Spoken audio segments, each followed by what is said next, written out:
Yeah, okay, how are you guys? Welcome to our YouTube channel. Nk'ibisanzwe nkuko mubizi ni official email umujene wanyu usanzwe batamudisha uko mushaka twose kuba hanze bw'amande baba mu gihugu cy'u Rwanda ndetse no hanze yarwo. Uyu munsi tugiye kubatamo umuntu w'umuhanzi wanditse amateka mu gihugu cya Nigeria. Uwo na wundi bamwita Davido. Davido wundi ni umuhanzi ufite amazina nyakuri, akaba yitwa David Adeleke. Ni umuririmbyi n'umwanditsi w'indirimbo, akaba n'umuhanzi w'umunya-Nigeria ufite inkomoko muri Amerika. Yavutse ku itariki ya 21 Ugushyingo 1992 i Atlanta, Georgia muri Leta Zunze Ubumwe za Amerika, ariko akurira i Lagos muri Nigeria.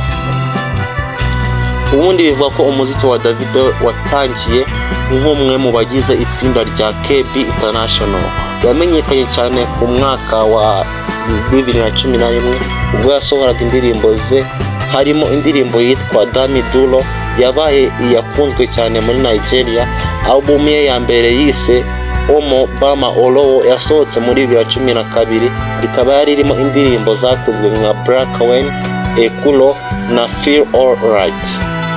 Ibikorwa by'ubucuruzi bya Davido bivuga ko mu mwaka w'2016 Davido yashyizeho inzu itunganya umuziki yitwa Davido Music Worldwide isinyisha abahanzi batandukanye. Yanashyize umukono ku masezerano na Sony Music ndetse na RCA Records, bikaba byaramufashije kugeza umuziki we ku rwego mpuzamahanga. Tugiye ku bihembo n'ishimwe yagiye ahabwa, Davido yegukanye ibihembo bitandukanye birimo Next Rated Award yahawe muri The Hedges muri 2012.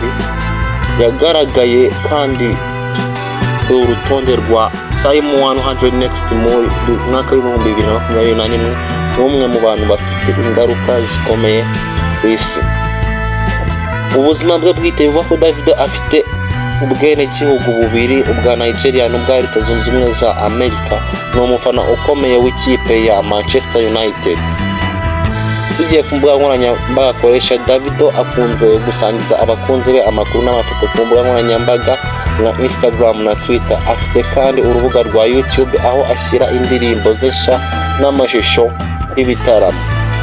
Davido nk'ibisanzwe biri kuvuga ko akomeje kugira uruhare rukomeye mu guteza imbere umuziki wa Nigeria no kuwugeza ku rwego mpuzamahanga ndetse no ku isi hose muri rusange.